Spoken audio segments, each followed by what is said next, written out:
Punjab today देख रहे दर्शकों का एक बार फिर स्वागत है हमारे एक्सक्लूसिव शो सेहत टुडे में। हमारे आज के स्पेशल गेस्ट हैं doctor Hitesh Pipat, MDS Prosthodontics, and he has done advanced course in implantology and fellowship also from US. Welcome sir, pleasure to have. Thank you very much.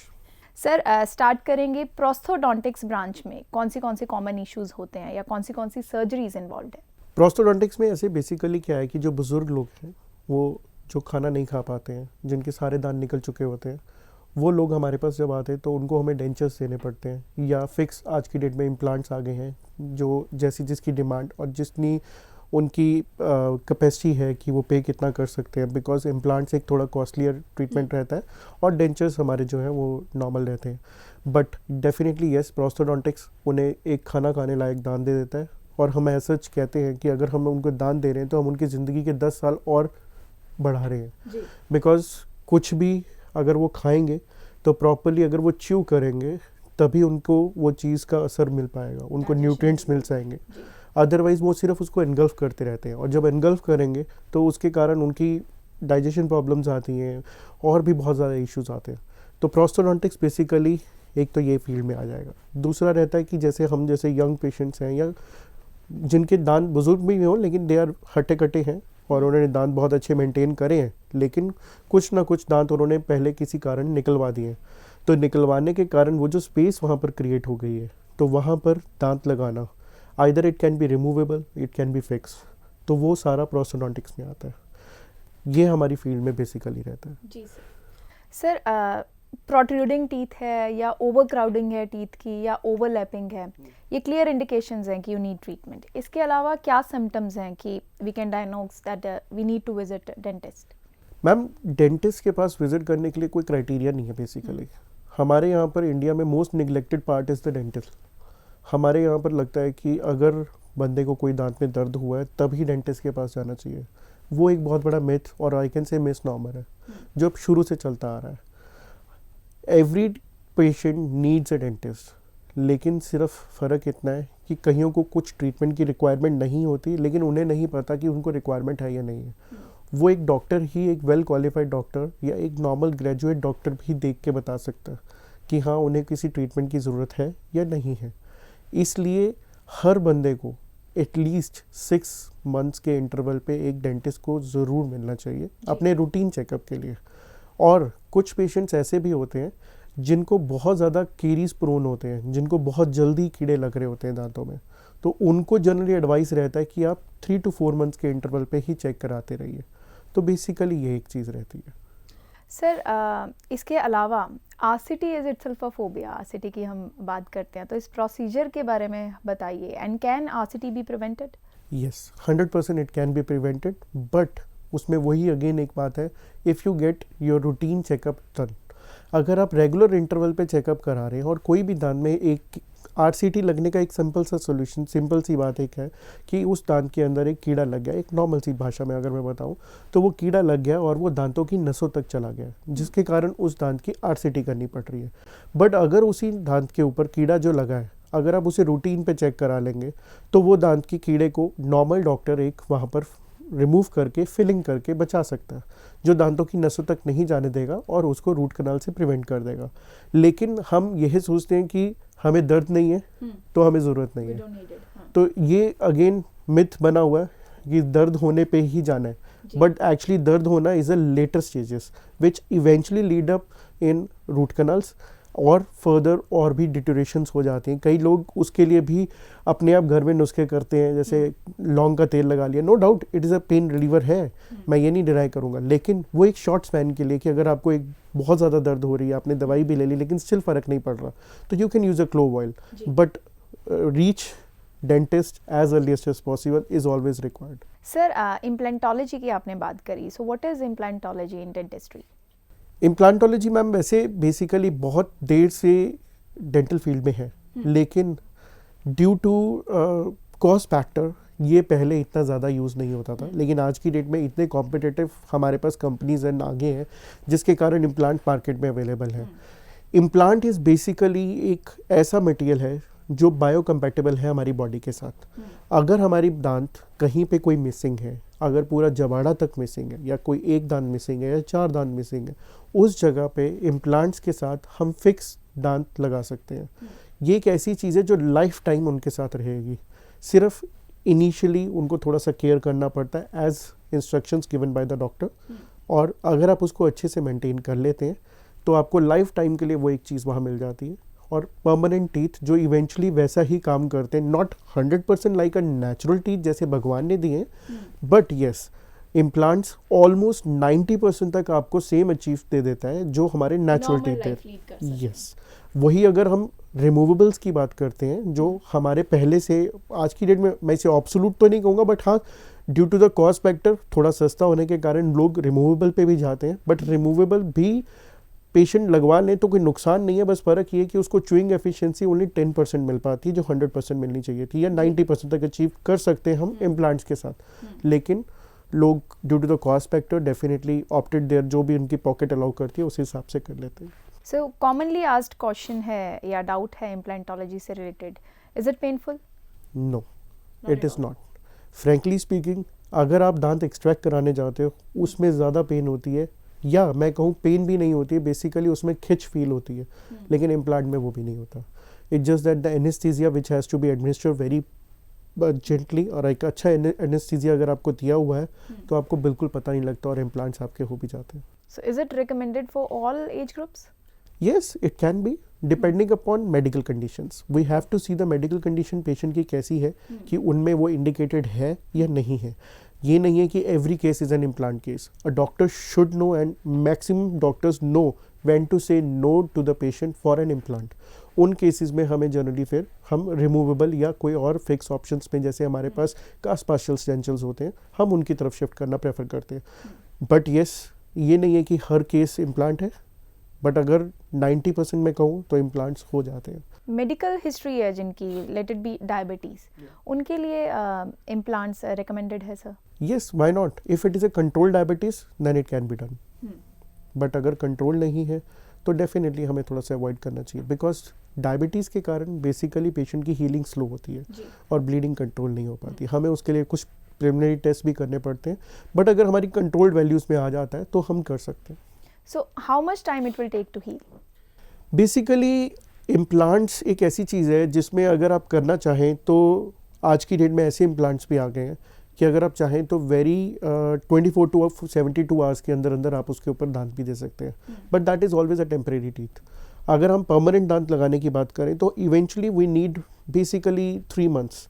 3 months का minimum gap period हमें रखना चाहिए, then हम उसके ऊपर final दांत लगा सकते हैं। जो बोन है जहाँ पर हमने उसे ड्रिल करके लगाया इम्प्लांट को, उसको हड्डी के साथ जुड़ने में 3 महीने मिनिमम लग जाते हैं, पूरा प्रोसेस होने में। कुछ पेशेंट्स में डिलेड भी रहता है, 4 months भी लग जाते हैं, 5 months भी लग सकते हैं, depending upon the person to person उनकी बोन टाइप कैसी है। तो बोन टाइप अच्छी होती है तो जनरली एक एवरेज 3 months के गैप पे हम वहाँ पर फाइनल दांत लगा सकते हैं। आफ्टर केयर ट्रीटमेंट की अगर बात करें तो किन किन चीज़ों का ख्याल रखना पड़ता है, और what all foods we can avoid? Basically after surgery you are asking about? इसमें सेम इंस्ट्रक्शंस रहती हैं जो जनरली एक एक्सट्रैक्शन के बाद रहती हैं। आफ्टर 24 आवर्स, मतलब इनिशियली जब हमने इम्प्लांट डाला है तो 24 आवर्स के लिए बेसिकली प्रिकॉशंस में हमें रहेगा कि पेशेंट को हम जनरली बोलते हैं कि वो स्पिट ना करें, ठंडी चीज़ें लें, उस तरफ हाथ ना रखें, कुछ भी तरीके की गर्माहट ना जाए उस तरफ, ठीक है। और ब्रश करना प्रेफरेबली अवॉइड करें, because when they will brushing तो वो थूकेंगे, तो थूकना अवॉइड करना होता है। जो भी है अगर इन चीज़ों का 24 आवर्स में अगर आप ध्यान रख लेते हो और उसके बाद you shift toward your normal hygiene plus mouth wash वगैरह जैसे हम रिकमेंड करते हैं, आप वो चीज़ यूज़ करें तो कोई प्रॉब्लम नहीं आती है। ये क्राउन और इम्प्लांट में क्या फ़र्क है सर? बेसिकली एक क्राउन जो है वो इम्प्लांट के ऊपर ही लगता है, इम्प्लांट जो है वो हड्डी के अंदर एक स्क्रू लगता है। अगर मैं आपको दूसरी भाषा में समझाने की कोशिश करूं तो एक अगर दीवार है तो दीवार जब भी खड़ी करनी है तो नीचे पहले नींवें डालनी पड़ती है हमें, तो नीवा इज बेसिकली एन इम्प्लांट जो नीचे आपकी सैंड के अंदर चली जाती है, नींवें जैसे डलते हैं हम, तो इम्प्लांट वैसे बोन के अंदर लग जाता है। और उसके ऊपर हम एक अबटमेंट अटैच करते हैं बाद में 3 months के बाद, जनरली जो हम कन्वेंशनल की बात करें, और आज की डेट में लेटेस्ट में तो हम साथ के साथ भी कर देते हैं, बट कन्वेंशनली अगर मैं बात करूं तो उसके ऊपर एक इम्प्लांट के ऊपर अबटमेंट लग जाती है और उसके ऊपर एक कैप जिसे हम क्राउन कहते हैं, वो हम लैब से फैब्रिकेट करा के उसके ऊपर फिक्स कर देते हैं। जी। सो कॉस्मेटोलॉजी है sir, what cosmetology is all about? Cosmetology is a very vague term ma'am, मतलब बहुत वाइड है। जी। अगर मैं कहूँ तो इसमें बहुत कुछ कवर होता है। अगर मैं अपनी फील्ड में भी बात करूँ तो हमारी फील्ड में जैसे आई एम अ मैक्सिलोफेशियल प्रोस्टोडोंटिक्स, तो मैक्सिलोफेशियल प्रोस्टोडोंटिक्स भी one of the type of your cosmetology, because I can give an artificial eye to a patient, artificial nose, artificial ear. अगर किसी पेशेंट का क्लेफ्ट लिप, क्लेफ्ट पैलेट है, किसी का कोई cancer हुआ था या जबाड़े का कैंसर हुआ और जबाड़ा कट गया है या किसी सर्जरी के कारण उनका कोई प्रॉब्लम हो गई है, तो उस जगह पे अगेन उस जगह को नॉर्मली रीस्टोर करना प्रोस्थेटिकली इज़ माई जॉब। ये भी एक कॉस्मेटोलॉजी का पार्ट है। अपार्ट फ्रॉम दैट फेशियल के रिगार्डिंग में अगर मैं बात करूँ कॉस्मेटोलॉजी में, तो बोटॉक्स एंड फिलर्स जो आजकल काफ़ी ज़्यादा इन है, वो भी कॉस्मेटोलॉजी का ही पार्ट है जो हम अपनी पोस्ट ग्रेजुएशंस में सीखते हैं। अपार्ट फ्रॉम दैट कॉस्मेटोलॉजी में अब आज की डेट में रिसेंट एडवांसमेंट्स में हेयर ट्रांसप्लांट्स भी आ गए हैं, we are doing that thing also. तो ये चीज़ हेयर ट्रांसप्लांट की सर आपने बात करी, काफ़ी चर्चे का मुद्दा है। कुछ मिथ्स हैं हेयर ट्रांसप्लांट को लेके, उनके बारे में बात करूँगी। सबसे पहले, हेयर ट्रांसप्लांट किन के लिए रिकमेंडेड है? क्योंकि मैंने सुना है कि ये प्रोसीजर बहुत लंबा है, बहुत कॉस्टली है और सिर्फ मर्दों के लिए। नहीं मैम, सिर्फ मर्दों के लिए तो पहली बात गलत है। It's for all and no age group is basically subscribe. मैं बोलूँ टू 18 प्लस 19 20 प्लस अगर कोई पेशेंट है जिनको बहुत जल्दी बाल्डनेस आ गई है या कोई प्रॉब्लम है ड्यू टू सम, आजकल हमारी हाइजीन ऐसी है कि हम खाने पीने का ध्यान नहीं रखते हैं, और उसके अलावा हेरिडिटरी किसी को प्रॉब्लम है, हम आज की डेट में जेल्स, ये लिक्विड स्प्रेज एंड ऑल वो यूज़ करते हैं, ड्रायर्स यूज़ करते हैं, they all creating harm to your hairs. And in fact you being an female going to a salon और आप भी वहाँ जाके कोई केमिकल ट्रीटमेंट्स ले रहे हैं अगर, तो basically you are harming your hairs. तो उन हार्म करे हुए हेयर्स अगर वो निकल जाते हैं तो हम उन जगहों पे फिर रिप्लेसमेंट्स की तरफ जाते हैं। तो कुछ मिथ्स हैं, उनके बारे में चर्चा करते हैं। आप ही बताएंगे कि वो मिथ है या ट्रू है, फॉल्स है। एक तो सबसे पहला है कि hair transplant procedure is very costly. Not very costly I can say. आज की डेट में हेयर ट्रांसप्लांट के लेके मैं आपको एक चीज़ बताना चाहता हूँ कि बहुत गिने चुने डॉक्टर्स हैं जो खुद हेयर ट्रांसप्लांट्स कर रहे हैं। People are not aware about it, just because of cost factor they are going to some clinics जहाँ पर डॉक्टर ना खुद है ना खुद इन्वॉल्व है, नॉन मेडिकोज आर प्रैक्टिसिंग। वो अपने आप को या वहाँ पर जो टेक्नीशियन है वही अपने आप को डॉक्टर कह के मिल लेता है और इतना लुक्रेटिव थ्रो अवे प्राइस देता है कि पेशेंट कहता है यार मुझे तो बहुत अच्छा प्राइस पे काम हो गया। But eventually they are not aware about this thing कि उनके साथ क्या हो रहा है, बिकॉज जो उनका काम करने आ रहे हैं अगर वो नॉन मेडिकोस है, नॉन प्रोफेशनल है, उनको ये भी नहीं पता होगा कि स्टरलाइजेशन कैसे करते हैं। अगर वो उन चीज़ों का ध्यान नहीं रखेंगे, अगर पेशेंट को जो एनेस्थीसिया देना है उन्हें ये भी नहीं पता उस एनेस्थीसिया की स्पेलिंग क्या होते हैं और वो जो सीखा सिखाया शुरू हो जाते हैं और कितनी डोज देनी है वो भी एक बहुत इंपॉर्टेंट है। यस, तो no doubt it's a minor surgery but it is a surgery. तो people get attracted toward that prices and go toward that and eventually मेरे पास काफ़ी पेशेंट्स ऐसे आए हैं जो कहीं ऐसी गलत जगहों पे जाके फिर बाद में मेरे पास आते हैं कि सर गलती हो गई थी ये वो, बस हमें सस्ता लगा हम चले गए।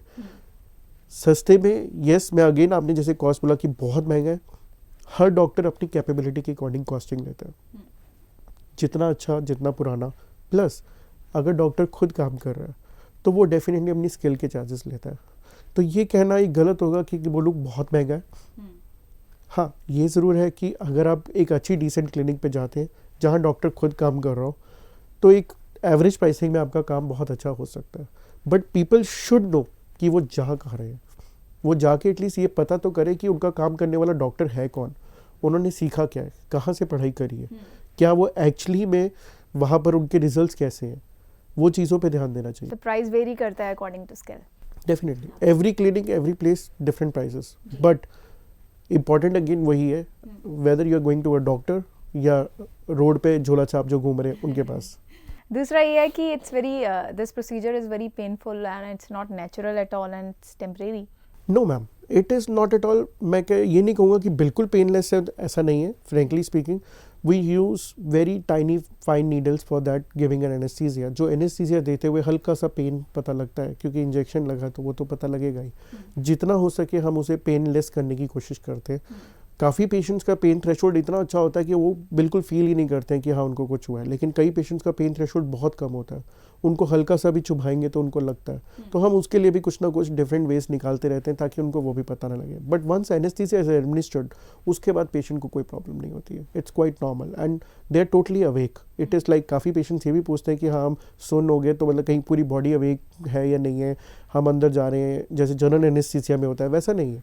The patient is totally awake. उनका सिर्फ जो पार्ट हमने सिर का जहाँ से हमने काम करना है, सिर्फ वो लोकलाइज उस जगह पे हम एनेस्थीसिया देंगे, वो सुन हो जाता है. बाकी पेशेंट को सब पता है वहाँ क्या हो रहा है, कैसे हो रहा है. In fact they can take a break to washrooms, they can talk, they can use their phones and everything. It is like what is the expected outcome, या कोई मिरेकल हो जाता है after surgery? I would really like to. I would say miracle तो कहना एक तरीके से उन लोगों के लिए ज़्यादा अच्छा होगा जो बिल्कुल जिनके पास कुछ नहीं बचे होते बाल, है ना. तो जिनके बाल एकदम से आ जाए उनके लिए तो मिरेकल ही है.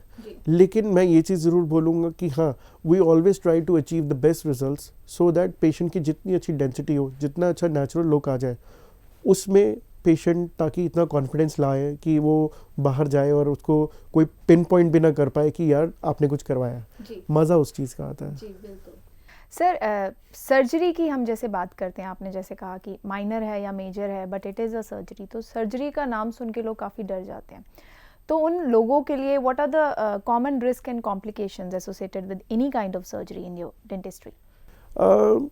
देखिए, सर्जरी अगर हम डेंटल की भी करें या किसी भी तरीके की करें तो उसमें सबसे पहले वही चीज़ होती है कि आप जो चीज़ जहाँ आए हो वो क्लिनिक कितनी हाइजीनिक है, क्या वो इंस्ट्रूमेंट्स जो यूज़ कर रहे हैं क्या वो प्रॉपर्ली स्टरलाइज्ड हो रहे हैं जो वो इंस्ट्रूमेंट्स यूज़ हो रहे हैं. Because cross infection, cross contamination होने के चांसेस रहते हैं.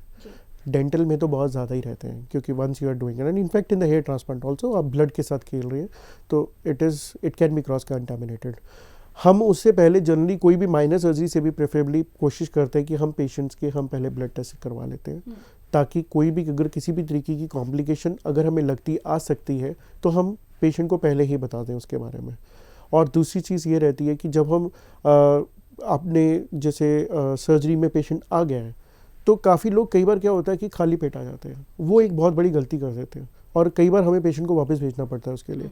बिकॉज अगर हमने उन्हें एनेस्थीसिया देना है या कुछ भी देना है, they should not be empty stomach, क्योंकि बॉडी एडवर्स रिएक्शन भी कुछ दे सकती है. They need some energy to for that thing. तो उन चीज़ों का ध्यान देना चाहिए कि आप जब भी आओ, डेंटिस्ट हो या किसी भी डॉक्टर के पास जाएँ, until unless it is told by you कि आप खाली पेट आए, अदरवाइज आप हमेशा खाना खा के आए, खाली पेट कभी मत आइए.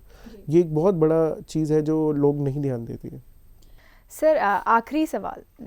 एज यू सेड कि लोग काफ़ी अवॉइड करते हैं डेंटल हेल्थ को, but dental health is indispensable, it is very important. Any message for our viewers regarding the same? A big message तो मेरा एक ही रहेगा हमेशा के लिए कि dental is always been neglected in India. मैं आपको ये ज़रूर कहूँगा कि आप किसी भी डेंटिस्ट के पास जाएं, अपनी नियर बाय लोकेलिटी में जाएं या आपको कोई रेफ़र कर रहा है आप उस पे जाएं, लेकिन आप प्लीज़ हो सके तो after every 6 months do get your checkup done. Secondly, proper brushing is always been required. Maximum patient don't know how to brush their teeth properly, तो मैं उसके लिए ज़रूर बोलूँगा कि आप अपनी एक बार प्रॉपर ब्रशिंग कराएं, उसकी टेक्निक को समझें, क्लीनिंग करवाएं, और अगर आपको नहीं पता तो अपने डॉक्टर को पूछें कि how they should do brushing. Because उसमें कोई शर्माने वाली बात नहीं है कि आपको कोई बोल दे कि आपको ब्रश करना नहीं आता, तो ऐसे कोई बड़ी बात नहीं है. एंड थर्डली, अगर कहीं पे भी कुछ भी मुंह में आपको लगता है कि फाउल स्मेल है या आपको कोई भी किसी तरीके का ब्लिस्टर या मुंह से ब्लड आए या कुछ भी आए, don't neglect it. Do visit a dentist as earliest as possible. और lastly I would say that oral hygiene maintain करने के लिए ब्रशिंग के साथ साथ वाटर फ्लॉसिंग या आप नॉर्मल फ्लॉस या माउथ वॉश प्रेफरेबली ज़रूर करें. They always been a very good help in maintaining the oral hygiene. Thank you so much for your view sir, wonderful having you with us. Thank you ma'am, thank you very much, मेरे को भी अच्छा लगा आपके पास आके। So dental health is very important as he mentioned. अगली बार फिर हाजिर होंगे नए हेल्थ हैजेट को लेके, तब तक जुड़े रहिए हमारे चैनल के साथ। धन्यवाद।